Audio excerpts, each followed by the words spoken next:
Today we have Vanishree from Fermah, who is joining us. Fermah is a very interesting Web3 project. It's a universal proof generation layer. They have a very unique concept of ZK Bazaar. And so far, they've raised $5 million plus with some tier one VCs like Lemnis Cap, A16Z Crypto, Bankless Ventures, and the list goes on. Welcome to the On-Chain India podcast, Vanishree. Awesome to be here, Pratik. Thank you. Vanishri, let's start about your brief background and how did you end up in this crypto space? Sure.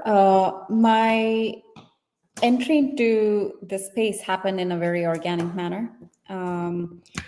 I did my PhD in cryptography back in the day, and with cryptography being the underpinning technology of blockchain technology,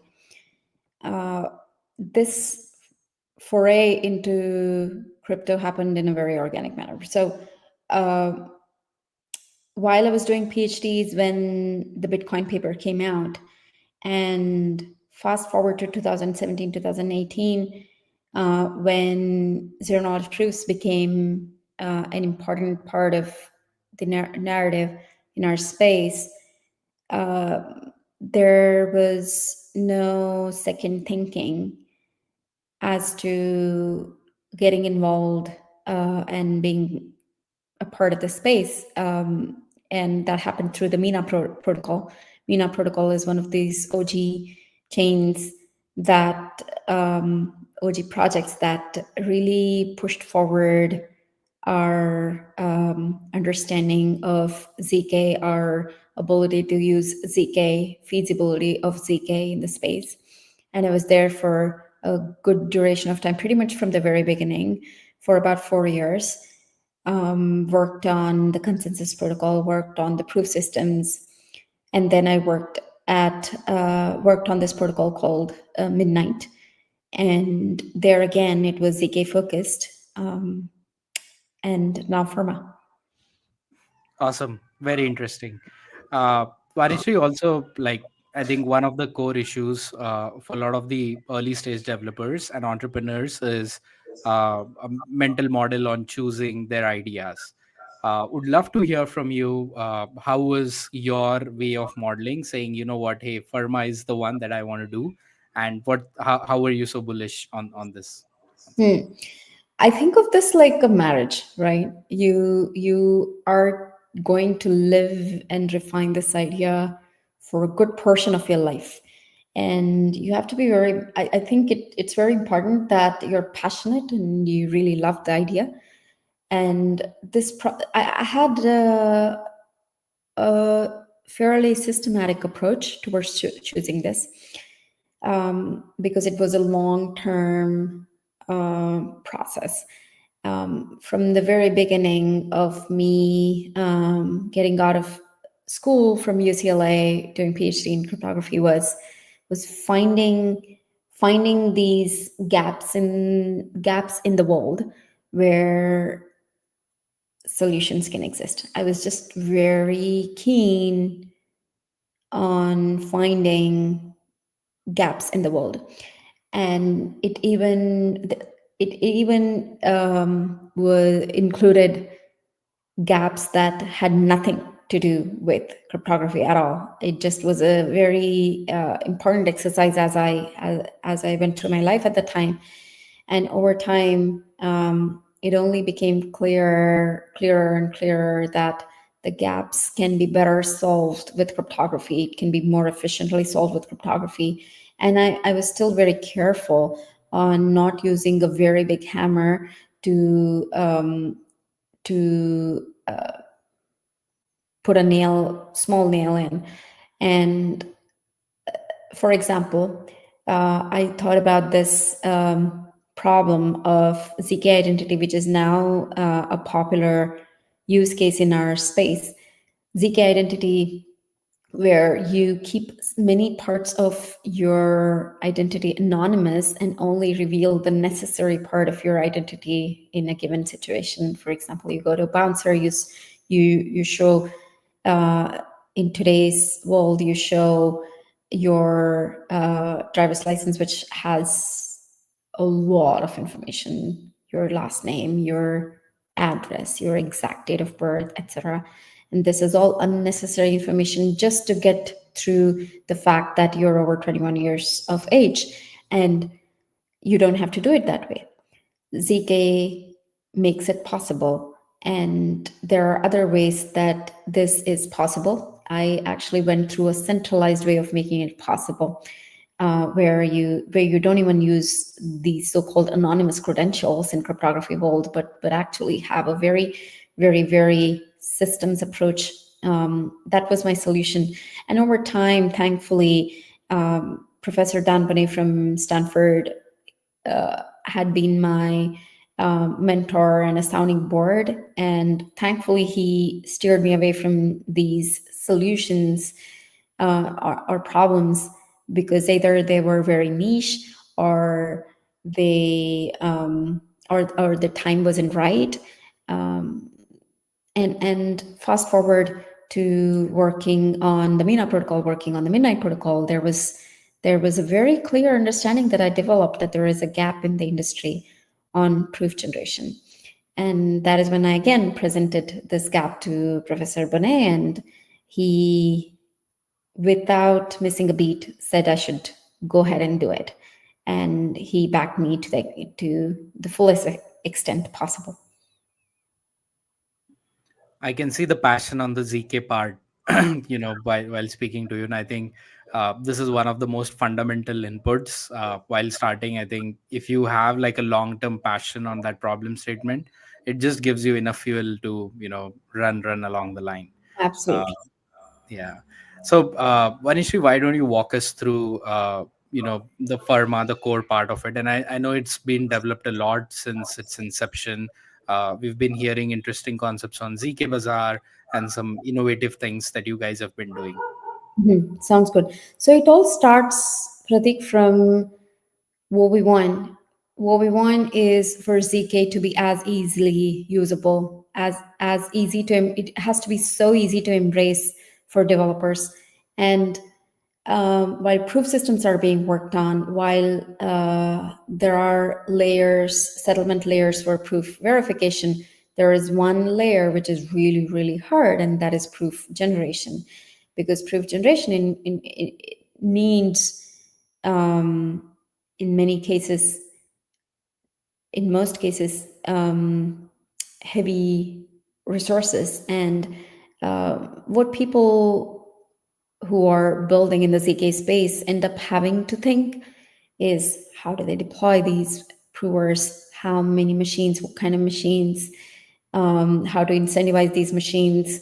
How to orchestrate proof generation? How to ensure optimal utilization rate for this hardware so that there is good cost of proof generation?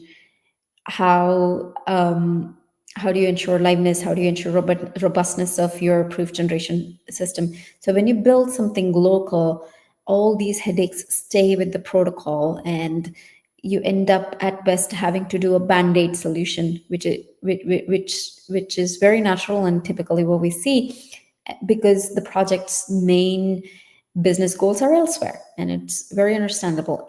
So this is where we come in.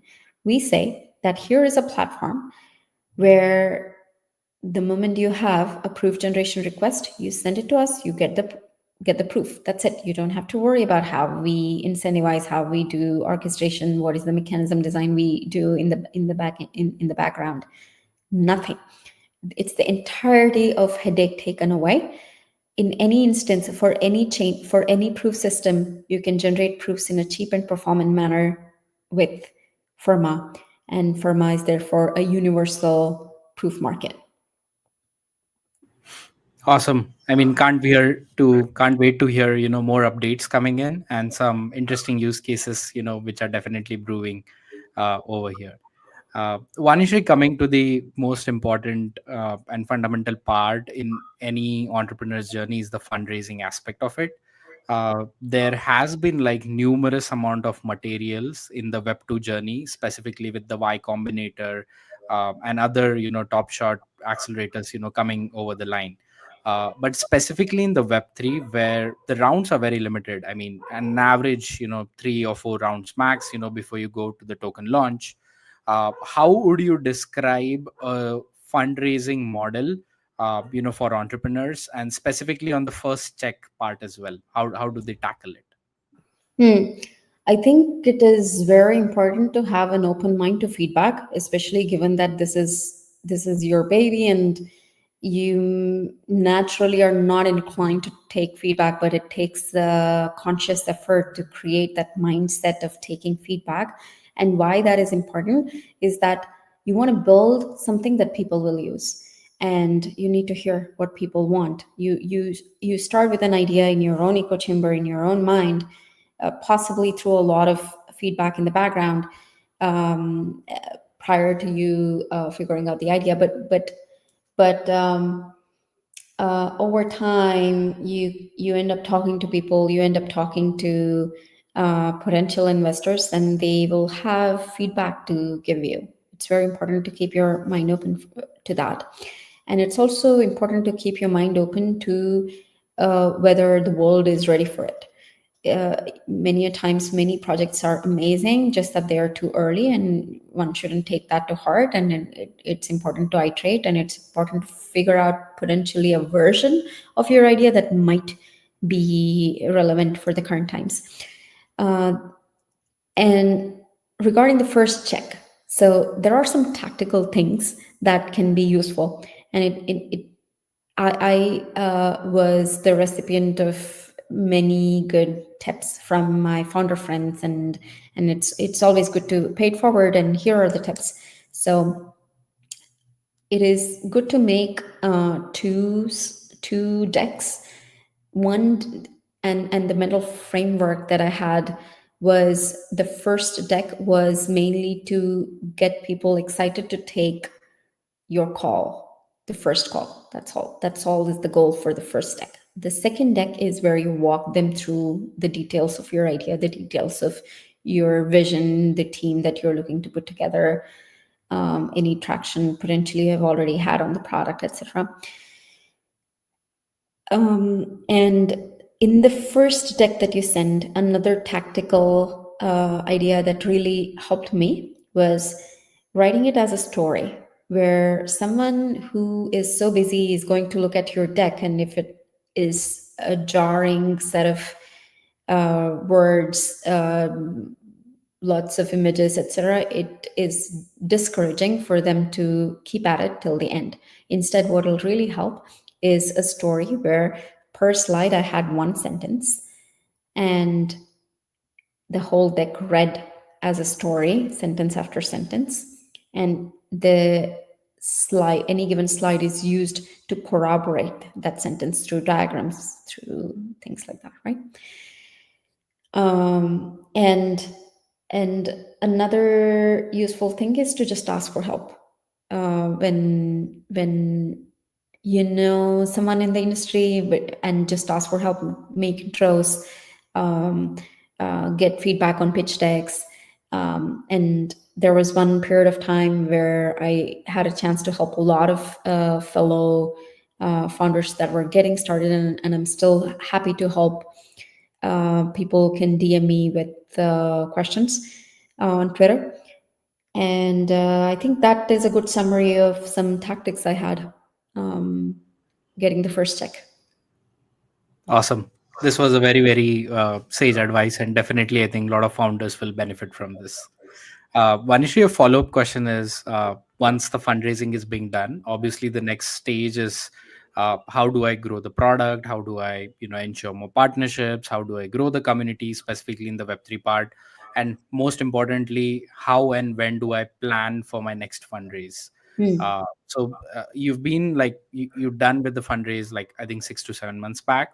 How was last months for you? How was the internal training for all the team, where to go, what to go, and what sort of KPIs to keep in mind? Mm-hmm. I think there are two parts to your question. Time after the first fundraise and when to do the next fundraise. The time after the first fundraise is, I think the most important thing that you do at that time is building the core team and it can make or break really the future of your project. Really, really taking time to understand what is the culture you want to build, and finding people who will really fit in, who also hold similar values. I think that is very important.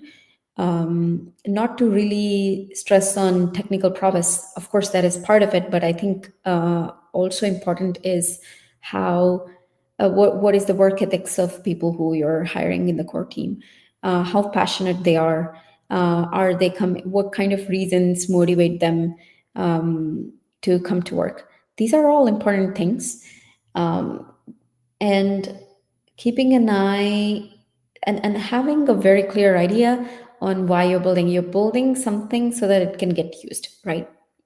Clear aims on product market fit, figuring out what are the key customers that I'm building for, and looking at them, talking to them, looking at how they are building the other side of the product that is going to use your product. I think the North Star is achieving a product market fit, and everything is downstream from that. And then to your other question on when to do the second fundraise, I got this tip from some of my trusted advisors that it is good to do it when you have about 12 months of runway, and when you also have good traction in terms of three things. One is team, another one is product, and the other one is partnerships. So when you have tractions in these three dimensions, and when your runway is in a in the ballpark of 12 months, is a good time to raise. Awesome. Uh, Moving on, Vanishree, I think how does Fermah's journey or the roadmap looks like in 2025? What are you guys most excited about? I think we are very excited to tell the world all the partnerships we are having. We haven't told the world all the partnerships we are having. That's going to be very important. And we are going to start um, completely telling the world how our product works. I think there is so much of work that is happening in the background, and we would love to start building a little bit more in public now that the product is more mature and ready for that community involvement. Um, and 2025, as the narrative has gone on Twitter recently, it is the year for ZK, and rightly so. ZK makes the world more efficient. ZK takes us to so much closer to the vision of what our world needs to be. Verifiable, trustless, bug-free, all this ZK can enable, and we are getting so close to that. And I'm just so thankful that I got a chance to play a part in it, where we are making the heartburn of embracing ZK go away to a good extent, because you don't have to worry about proof generation. And 2025 is the year of ZK, and we aim to onboard a lot more projects. And anyone who is looking to embrace ZK or has already embraced ZK, they are welcome to DM me on Twitter, and we would love to collaborate with them. Awesome. Super excited to see all the partnerships and other things which you are going to unveil.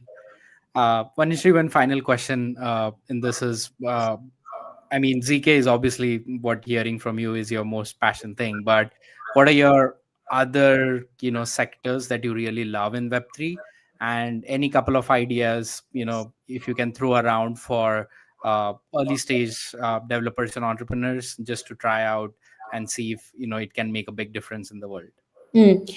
I'm definitely bullish about ZK, and I think the two main areas that are very interesting to me are ZK TLS and ZK Identity. ZK TLS because it really conveys it's so easy. So think about 2017, 2016, when you had to try really hard to convince people that blockchain is a good solution for many problems. And the question was, why blockchain?